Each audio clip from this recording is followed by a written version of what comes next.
Soalnya dia jadi kasih cincin buat Fuji. Cincinnya itu palsu. Dia ngasih cincin ke Fuji, cincin palsu. Tapi dia Fuji juga dikasih cincin palsu sama dia. Bilangnya gift. Tapi maksudku si Fuji itu langsung dikenain mentalnya, dibilang aku udah kasih cincin tuh ya, apa segala macam. Halo Sobat Fakta Bang Pin, ketemu lagi dengan Bang Pin yang terus mengabarkan fakta viral seputar selebritas tanah air yang terus saja bikin berita. Dan dengan berita mereka tetap eksis di ranah media. Kali ini Marissa Ica akhirnya buka suara soal Medina Zain, mengungkap kronologi perseteruan dirinya, penipuannya, dan juga pernah menipu Fuji pakai cincin berlian palsu. Nah, bagaimanakah ceritanya? Bagaimana beritanya? Yuk kita simak saja kupas tipis-tipis fakta Bang Pin kali ini. Like, subscribe, and komennya ditunggu, dan jangan lupa selalu ada doa dalam setiap lentikan jarimu.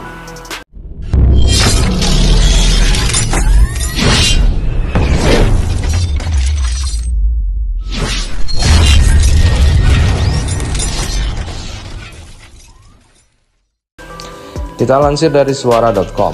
Marissa Ica bongkar borok Medina Zain, disebut pernah tipu Fuji pakai cincin berlian palsu. Marissa Ica lagi-lagi membongkar aib Medina Zain. Ia menyebut bahwa Medina pernah menipu Fuji, adik ipar almarhumah Vanessa Angel. Fuji pernah diberi cincin berlian yang menurut Marissa Ica, cincin itu adalah palsu. Hal itu diungkapkan Marissa Ica di hadapan Uya Kuya. Jadi kasih cincin buat Fuji, cincinnya itu palsu, bilangnya gift, ucap Marissa. Ternyata Medina memberikan cincin itu karena ingin mengendalikan Fuji agar nurut dengannya. Tapi Fuji itu langsung dikenain mentalnya, dibilang, aku udah kasih cincin ya, segala macem. Jadi Fuji dikasih berlian tapi harus nurut gitu loh. Jadi Fuji harus ikut kerjasama dengan dia, ungkap Marissa Ica. Nah, pas habis aku cek, nggak bunyi kan? Orang kayak gini aku pentokin kayak aduh lu nggak usah bohong terus deh di story Ibu Marissa. Meski sudah ketahuan menipu Fuji, tapi Medina berusaha keras membuktikan bahwa cincin tersebut asli. Ia bahkan sampai datang ke sebuah toko emas demi meyakinkan Fuji. Pas habis itu besokannya dia langsung ke toko emas, seakan-akan cincin itu beli di toko emas itu. Toko emas yang namanya Elko. Terus dia datang, ya mas ya, kemarin saya beli cincinnya di sini kan ya, tapi cincin dia bukan cincin yang dikasih ke Fuji. Ya, aku datangi lagi Elko-nya. Terus mas, ini cincinnya beli di Elko bukan? Oh bukan, kalau beli di Elko itu dalamnya ada tulisan Elko-nya, beber Marissa Ica. Saat video itu diunggah kembali oleh akun IG Rumpi Gosip, para netizen langsung heran dengan Medina Zain yang disebut hobi menipu orang. Kayaknya emang dia itu hobi nipu, itu penyakit namanya, harus dibawa ke psikolog, tulis netizen. Heran sering nipu tapi lolos mulu dari penjara, saut lainnya. Salut sama Fuji nggak kor-kor meskipun dijahatin sama MZ timpal lainnya. Fuji diem-diem baik, udah ditipu sama MZ, pungkas netizen. Dan kemudian saat ini Dennis juga mengaku diancam oleh Medina Zain karena koar-koar soal kasus penipuannya. Medina Zain langsung merespon tudingan penipuan yang diceritakan Dennis Karista. Hal itu diungkapkan Dennis juga di akun YouTube Uya Kuya TV. Dia ngancam gue, ungkap Dennis. Dennis Karista menceritakan bahwa Medina Zain tidak terima dituding menipu sehingga ia mengancam bakal menyeret Dennis Karista ke jalur hukum. Dia bilang, kalau gue laporin lo, iris kuping gue. Kalau sampai lo nggak masuk penjara, beber sang selebgram pada Uya Kuya. Dennis Karista sendiri memilih menerima ancaman Medina Zain dengan tangan terbuka. Ia merasa pada posisi yang benar dalam perkara ini. Nggak takut lah, dia cuma tukang tipu yang sudah bangkrut dan sok kaya, kata Dennis.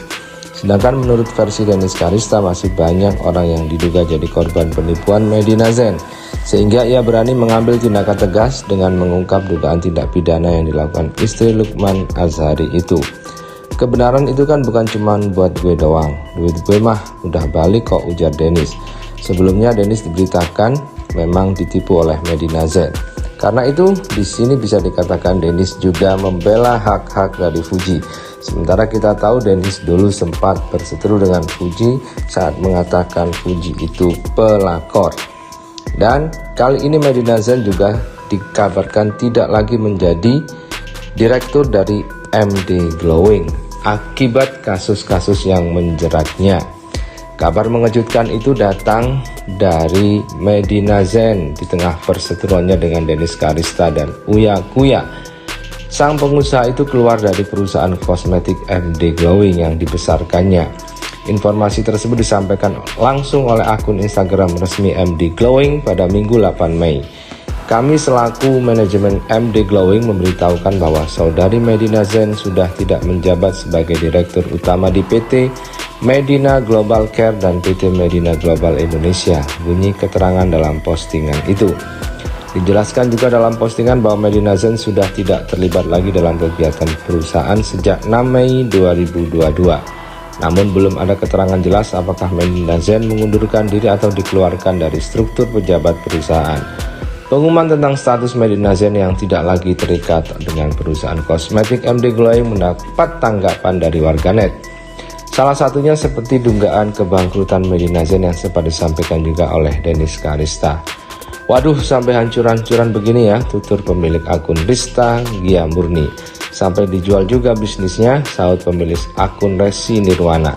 Sedangkan pengguna Instagram lain menduga hilangnya nama Medina Zain dari jajaran direksi berkaitan dengan masalah yang saat ini ia hadapi bersama Dennis Karista dan Uya Kuya. Keputusan yang tepat di saat keadaan seperti ini, semoga yang terbaik buat semuanya ya, ucap pemilik akun Rep Pratiwi.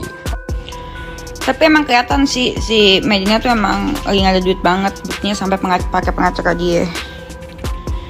Gitu. Pengacara itu ya, kita mulai hari ini ngomongin pengacara dulu. Si pengacaranya itu kan dia kan sekarang lagi nyerang si Hotman buat pansos. Nih gue jelasin kronologinya ya. Bayangin, kalau tuh pengacara pinter, dia gak akan belain tuh cewek yang gak jelas itu. Nih kronologinya gini. Jadi si cewek yang gak jelas itu yang ngapain Hotman sama si Rahmat Nasution itu kan bilang katanya kalau misalkan tuh cewek dilecehkan sama si Hotman bulan Februari, dilecehkan sama Bang Hotman bulan Februari, garis bawahi ya. Tapi setelah bulan Februari, Februari, Maret, April, Mei, Juni, nah mereka masih bersama tuh, masih kerja bareng. Masa iya kalau orang udah dilecehin di bulan Februari, bulan-bulan selanjutnya masih kerja? Kalau pengacara pintar, dia pengacara berkapabilitas, pengacara yang punya otak ya, nggak mungkin lah, masa nggak bisa mikir, masa iya udah dilecehin bulan Februari, bulan-bulan selanjutnya masih mau kerja sama Bang Hotman. Emang itu ceweknya aja mau pansos, nah cocok ketemu sama pengacaranya si Bang siapa namanya, si Bang Rahmat Nasution ini gitu. Makanya, nah terus segitu itu yang pertama yang gue tahu. Terus yang kedua, kasus sama si Dr. Richard. Dia aja sampai dipecat kan jadi pengacaranya Dr. Richard karena dia nggak mau Dr. Richard jadi pengacaranya dia. Punya pengacara kayak dia gitu. Karena tuh pengacara cuma mau pansos doang. Gitu. Terus dia gitu kan dipecat kan dari pengacaranya Dr. Richard. Habis itu dia ngamuk-ngamuk, langsung bocorin rahasia kliennya, ngata-ngatain kliennya, mantan kliennya dikata-katain. Itu mah pengacara nggak ada etika, udah dibayar. Pengacara itu kan harusnya kan menjaga rahasia klien, malah dibeberin demi pansos. Itu mah pengacara nggak benar, cocok lah tapi sama Medina, sama-sama nggak benar. Ya nggak Cong? Udah makanya nggak usah melebar kemana-mana, lu bayar aja duit gue, udah